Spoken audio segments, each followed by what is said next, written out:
Bino gwegwe nino kubibuza, pulira nkoyo kubirowooza, ndajanira ntakadde nga nze pimira ng'obudde, nga n'essaawa ku mukono tewalina, era tewali lunaku lwe nakusubwa. Kadde k'omukwano kanjawulo kuk'emikwano, kugambako yafuuka mulabe wo, tonfuna bubi baby nkikola lw'amaka gaffe. Chimanyi oba bize naye onsuulira nga yakadde, omulimu tugwetaaga naye n'amaka gawa obudde. Chimanyi oba bize naye onsuulira nga yakadde, byenkola mpapapapa nga nsuubirayo obudde. Bino binyiga n'omutima ze mbula okugutunda, sigale nga sirina kuba nkooyo okugutunga. Naye nga lwaki nze njayana gwe watwalira mu kitangaala, obudde bw'omukwano bukubula butanga n'amanda musaawa nakuwa koye airtime gonzisa, amasimu nkubira naye kibulamu, neetaaga ggwe kibuno mu kubanga nkooyo kubeera obwomu. Kugambako yafuuka mulabe wo, tonfuna bubi baby nkikola lw'amaka gaffe.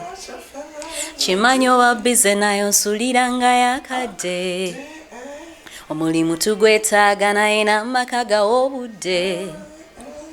Chimanyi oba bize naye onsuulira nga yakadde, byenkola mpapapapa nga nsuubirayo obudde. Katwogere ku bivulu. Ebivulu obisanze otya? Ba promoters obafunyemu buzibu ki? Embeera y'oku stage ne ba fans, ebyo byonna kati byenjagala twogereko. Ba promoters sina kyembogerako. Bakubuukinga nakuwa deposit n'ogenda n'oyimba nakumalayo. Sifunangako obuzibu na promoter yenna mbuukinze, sibufunangako. Obuzibu obusangawa? Oba tofunangako buzibu mu area eyo ya bivulu na kuperforming? Sina buzibu. Nze sofa mu music, it's only promotion. Naye challenges endala I've not found. Tewatubuliddeko wali eri emabega. Maama ategeera ddi ne taata ku kya music yabaffe gye bali? Taata taliiyo, mama wange ye gyali. Taata mugenzi? Yes, eba. Mama ategeera nti nnyimba, bannange sorry mpanvu eyo, lwali lunaku lumu nga nkoze oluyimba lwa tulo. Nali ngenda oluusi nga nkola nga ngenda nga bw'omanyi abaana webbi ogenze mu live band ne bakuwamu omuzindaalo n'oyimbamu. Kati mba nnyimba, omukulu Sam Michael Kalumba nandiscoveringa, n'angamba tugende nkukolera oluyimba. Kati yawulirako oluyimba lwa tulo nga nduyinda nga performinga ku live performance, nambuza oluyimba olwo mpeereza audio yaalwo ne ngimuweereza ku simu ye. Kati bwe ngimuweereza ndowooza ne lumunyumira ye, n'angamba naye production yali mufu by then oba nali nalukolera wa sijjukira na kujjukira nga si lulungi bulungi. Kati n'angamba tugende antwale wa Jona, ne tugenda wa producer Jona n'alukola bulungi ng'era bwe waluwulira. Kati ku olwo maama wange lwamanya nti nkola ki, ebintu mbirimu bya serious, bwe nkaleeta ewaka nga nkakuba nga mbuza oluyimba olwo luloko nze ye maama ng'eyali takikkiriza, naye nga tabyagala, nga beera tabyagala. Ngamba mwana wange kati ogenda kufuuka muyimbi, ogenda kufuuka muyaaye. Ne mugamba mama sigenda kufuuka muyaaye. Okuva olwo yamala after some time nakukkiririzaamu ate up to now n'alaba nga ate kyali tasuubira ate kyoli? Yamala nakkiriza. So by then taata yali akyaliwo? Taata yafa dda. So kitegeeza yafa okyali muto? Taata wange yafa ndi mu P2. Waka muli bameka? Tuli abaana 7. Waliwo omulala omuyimbi mummwe? Bonna balina amaloboozi, basobola okuyimba. Akalandira kavaawa? Oba ne taata yali muyimbi? sisobola kulimba saawulirako muyimbi naye kale waka twanyumirwanga nnyo ebidongo kati ndowooza that practice nti twayimbayimbanga nnyo tuteekamu ennyimba ne tuyimba ndowooza kyatraining amaloboozi gaffe. Abalenzi muli bameka abawala? Omulenzi tulina abawala tuli 6. Bambika ssebo. Kasebo. Okay. So gwoli wa kumeka? Nze ndi third last. Last. Era gwoli awo wakati toli mu galanda toli mu gulanda. Okay. So abalala bo bagenda mirimu emirala wadde talenti bweri basobola okuyimba. Bali mbirala. Oli muwandiisi wali ogezezzaako okufunayo ekyuma at least musical instrument emu gy'ogamba nti eno nsobola ogiplayinga maybe bwe naba performinga nsobola okufunayo ka gitaani kwegamba okubaako musical instrument gy'okola ki gy'oyiga osobola n'ogiwandiikirako lyrics? I've never tried. Okirinamu nteekateeka oba you think tokyetaaga? Kirinamu naye nga bw'omanyi olumu like tubeera mu ku like time embula. I've always wanted it naye okuyiriba kuno kunnemesezza okuyiga. But I want a guitar but time. So obw'osigasiga bw'otya akafaananyi future y'ogiraba otya? Olaba SnowMukisa agenda okuleeta BET award? Of course. Ng'olwo biki by'otaddewo? Of course akadde kati bwekali naye oli mwetegefu okuyiriba okulaba nga tutuuka okwogera ku SnowMukisa nga buli omu agamba SnowMukisa aliwo. Gwe kyoba omanya sitowa eri eti ate ebirungi byokka. Ndongo ku ndongo. Mumanyi okwegayaalirira mmwe naddala mu abayimbi abayimba omusic oyo ali soft music oyo omulungi mu abayimba amaloboozi ago mwegayaalirira. Olaba akadde olulaba oluyimba lw'akadde. It is a good song but more fire is coming. Ezisinga akadde tujuza store. Soko mpemu wabula akapeera katulo. Nakagala nnyo ate munnayi n'akayimba k'osookeddeko alinga first born wo kizibu nnyo okukola ki okumwerabira kuba munnayi osanga ebisa biba tebikulumangako. But do you know that song Nalota Lulote in my dreams? I swear. Sikulimba. Ng'olulota otya ng'oluwandiika? Mutulo and I was like tulo tontwala nawe. Njagala mbinga mutunulako. So nafuna chorus eyo nenkera ku machane njiwandika. This is real. Sure. It's real. Nange neewonya. So it's a dream song. Yeah. Oluyimba lwa kirooto. Kumanya nali njagala okuyimba even nze bwe neebaka bwe nti I dream of singing. Kati nali neebase I don't know whether I was in deep sleep or what. Nenakeera mbijjukira that chorus only. So ebitundu byonna biwandiika ntunula. Actually oluyimba olwo ndooza naluwandiikira emyezi nga3 nga mpandikako verse emu emu nembivaako naye nga yo chorus nagiwandiika naginotinga somewhere. I even recorded it ku simu yange. That's how I came up with that song. Tuwe. Nyumira nnyo wenkutunuulira bwe mba naawe nfuna emirembe ku bulungi bwo saagala kwebaka njagala mbe nga nkutunulako ng'empewo efuuwa n'embika obusirisiri obw'omukugobeko kuba lyempitse essanyu lyange tulo tontwala nawe njagala mbe nga mutunulako ono mwana w'abandi yalungiwa naola kimpa essanyu muli bwe mbanga mubikawo n'empewo nze bwe ndaba essanyu lye gwe musaala gwange. That is true for you. Kayimba kaali kalungi nnyo nakagala nnyo by the way. Ate era nakati nkyakaagala. So music ono gw'okusinziiranga bw'omulaba okutwaliza awamu owe Uganda golaba tugenda mu maaso oba tudda mabega oba tuli awo tulina we tusikatidde tugenda mu maaso olw'ensonga tugenda mu maaso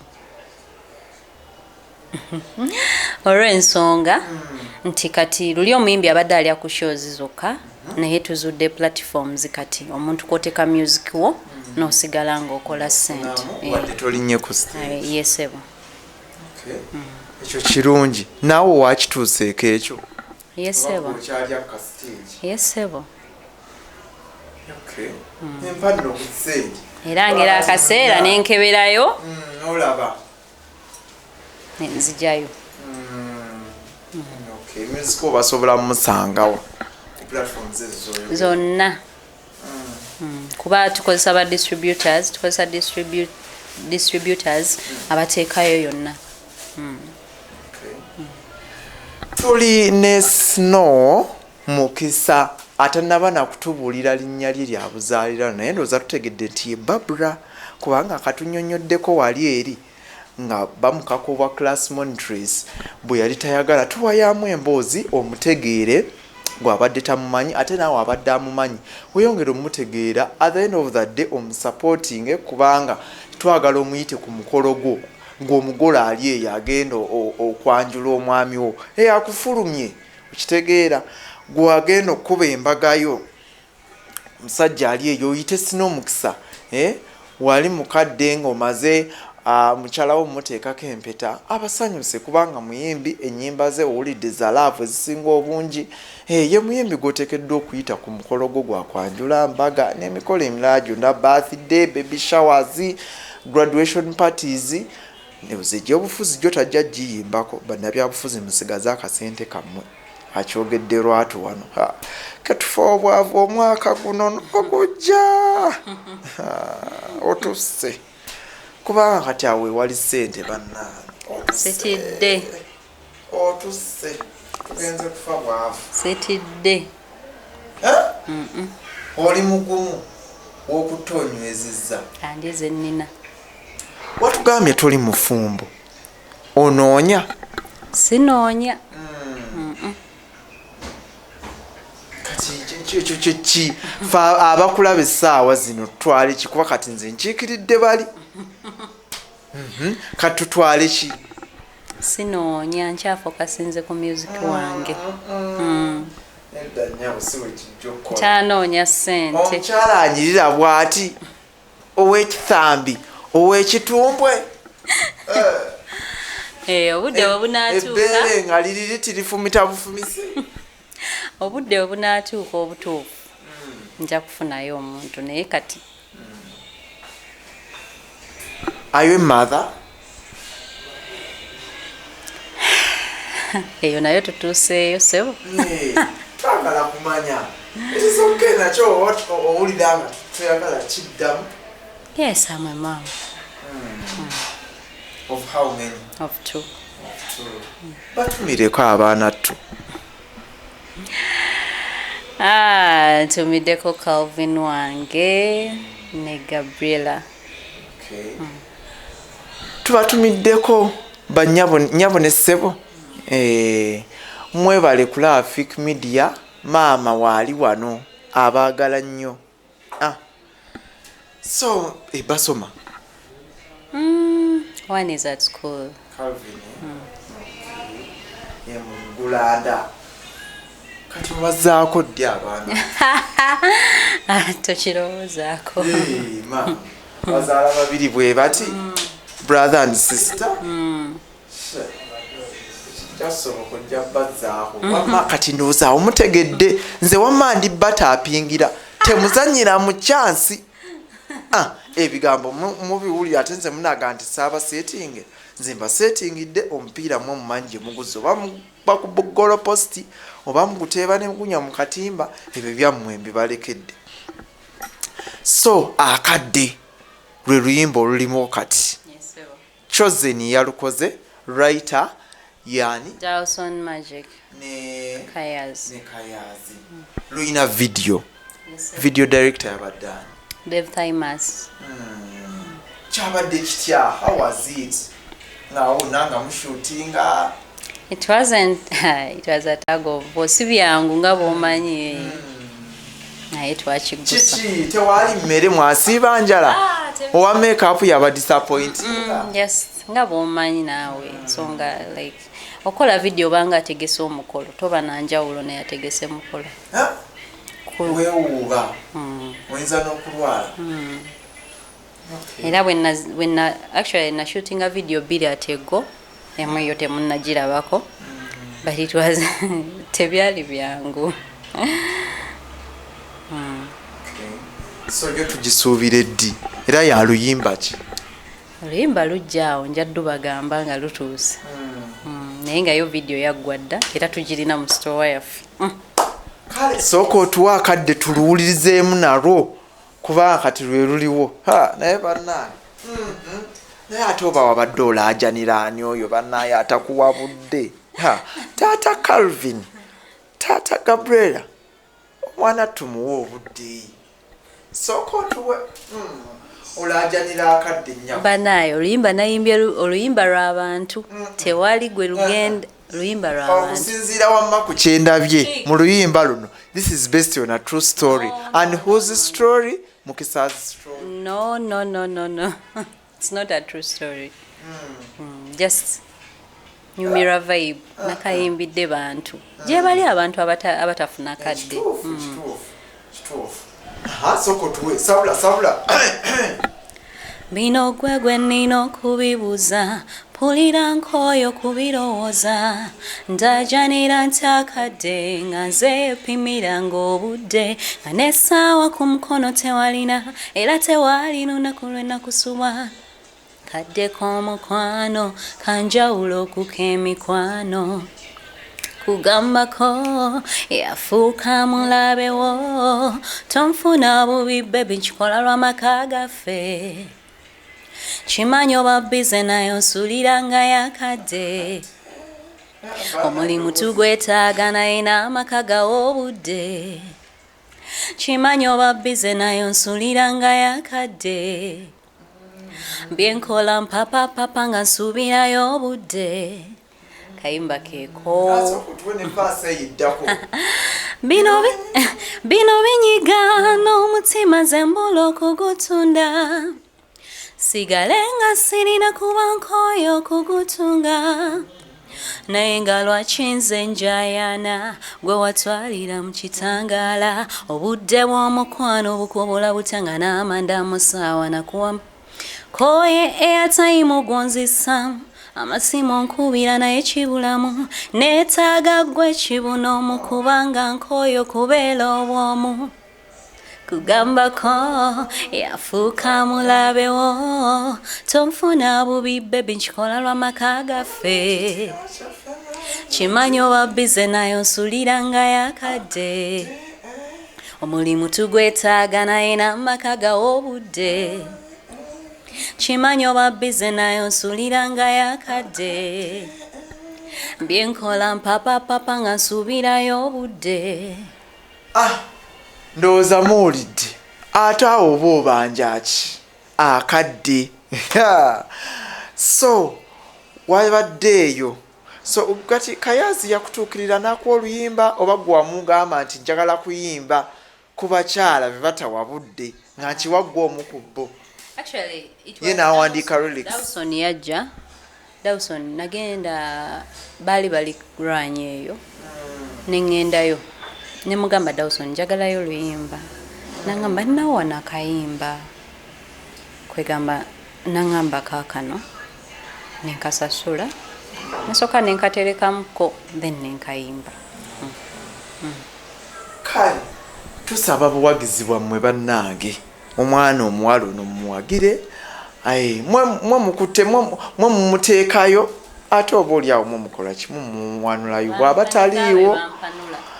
Aliwo ku lwammwe so mulina okumuwagira mu buli mbeera kuba ayimba bulungi bambi. Njagala nno okkuta kubanga sisobola kuyimbisa nnyimba zonna. Sobola kuyimbisa nnyimba kasita watuwaddemu tulo otuwaddemu n'akadde. Wetunakola interview ndala ate nga otuyimbiramu ne ku ndala. Naye ate maama bw'onootegeka show bwanajja kulaba ki? balina okujja bakulabi enteekateeka zoziyina mu maaso awo eza sho bawagire omuziki balabe bawagire omuziki balabe endongo nno ngirina ebyaddala ogirina okujjako ng'olina akatalekeka koyagala okutusuulayo mwaka 2025 tugutandika butandisi mwezi tuli mu Gwakubiri. Biki byotutegekedde kiki tuba tusuubira akatalekeka ketwagala ebisigadde tujja byongerezaako mu gundi endala.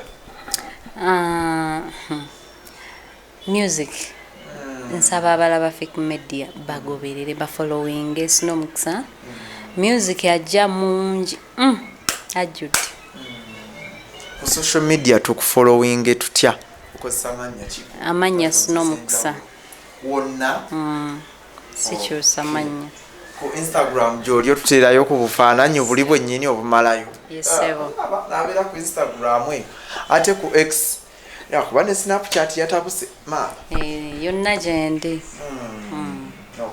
ne ku YouTube bannange mugendeyo musakinge SnowMukisa ennyimba mujja ziraba osobola okuludownloadinga osobola okulaba videos gye ziri subscribing ku channel eyo ate obeere nga olayikinga videos ezo following commentinga akayimba bukaba kakunyumidde video yakadde kati ndowooza yeeriyo sharing a link ne munaabe nga asobola okulaba ku video eyo. Kale twagala okwebaza tuwe enamba ya bookings by the way. Enamba ya bookings kweri ku mitimbagano gyonna kogenda ku TikTok yange kweri onna weeri yambere kyekuwoomera agenda okweyimbamu ategeere ki kyagenda okukola ki first date kyanakuleetera emmere as in food